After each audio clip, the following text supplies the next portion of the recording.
យំនេះខ្យល់បបកភ្លៀងធ្លាក់អស់ពេញមួយមេយើងជួបគ្នាចៃដន្យនៅក្នុងហាងកាហ្វេ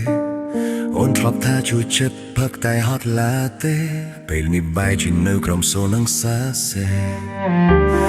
មិននឹកស្មានថាអូនប្រែប្រួលបែបនេះទេគង់លាចេញឆ្ងាយពីបងធ្វើខ្លួនទំនេរស្រឡាញ់បងដូចស្រឡាញ់បានតែមួយពេល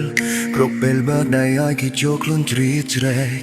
មេរងងារធ្លាក់ខ្យល់ចិត្តអូនក៏ប្រែជាត្រជាអូនបានទុកបងចោលទៅអោបប្រសំអ្នកផ្សេងឬអូនចាត់ទុកស្នេហាយើងជាលបាញ់ក្មេងលេងthើមិនបានយកចិត្តទុកដាក់ធ្វើចោលកូនក្មេងមេរងងារធ្លាក់ខ្យល់ចិត្តអូនក៏លែងឲ្យដូចដើមសក់ចិត្តឆ្វោះស្មៀមមើលបងយំឡើងបាត់សំលេង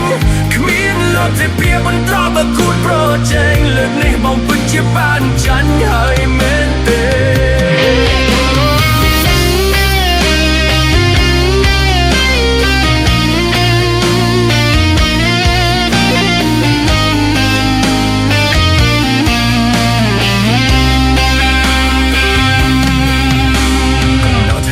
ចាប់ពីពេលណាមានគេរឿងរ៉ាវអំពីបងមុនក៏ឈប់សរសេរ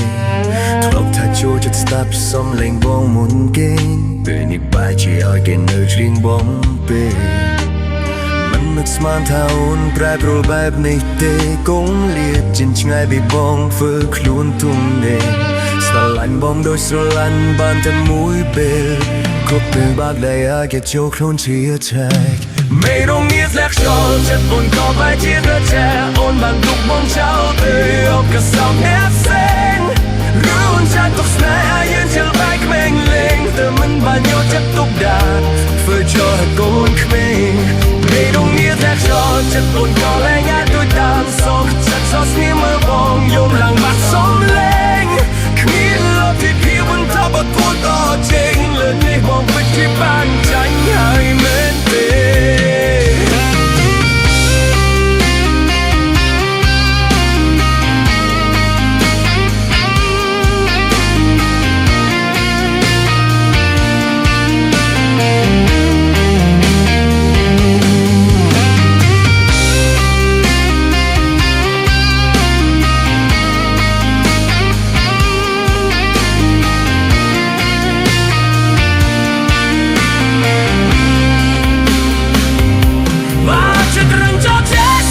ចង់ទៅដល់ក៏ស្នេហ៍ចង់ខ្លាចប្រហែលសល់តែសម្បកខ្លួនទេ